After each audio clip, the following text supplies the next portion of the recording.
It's beautiful.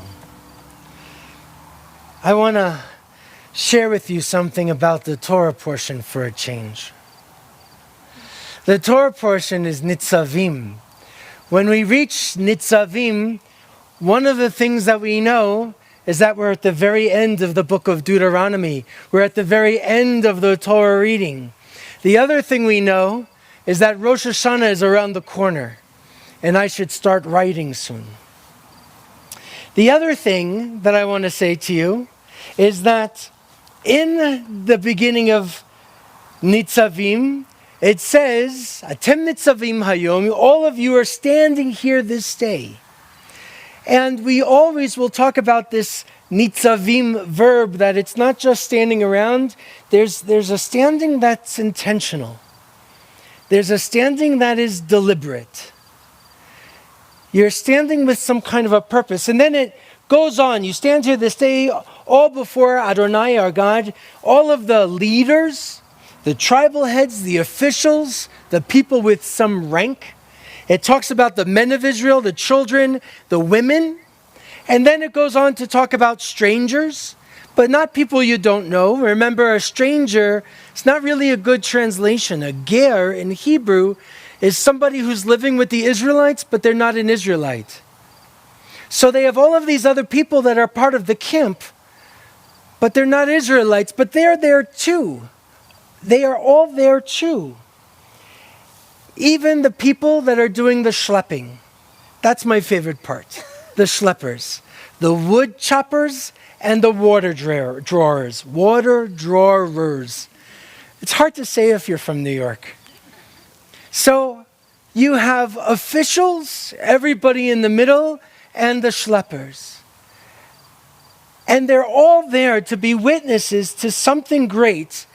And what they're witnessing is this covenant-making moment. Remember, at this part of the Torah, they're just about to enter into the land of Israel. They're there at the border. This is Moses' last speech. His last time, his last opportunity to give his best sermon ever and bring these people into the promised land.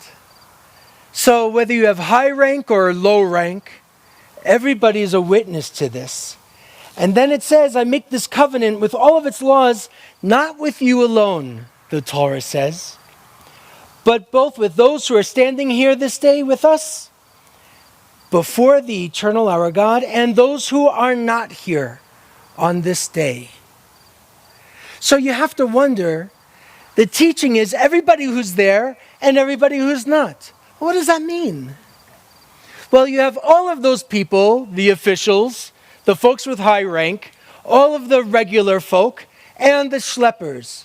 But when it says the people who aren't there, it's not like there are people who are missing. They didn't go to school that day. They cut, so they missed the giving of the Torah. That's not what we're talking about. We're talking about us.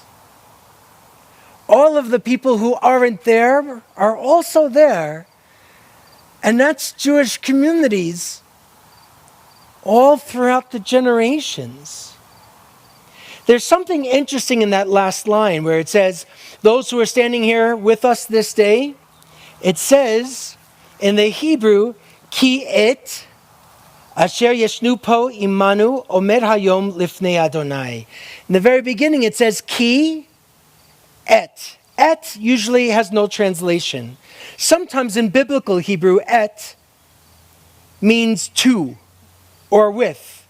And usually et is followed by a direct object. Do you remember what that is?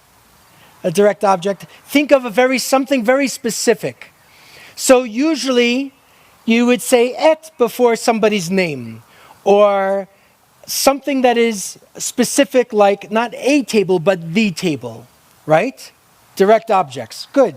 You go back to 5th grade, you'll see all of it in your notes. But this doesn't have a direct object after et. It's kind of weird. The next word is asher, which is that, or which. It's a fuzzy word. So in Hebrew, ki et, and then either they're changing the rules on us, because that happens in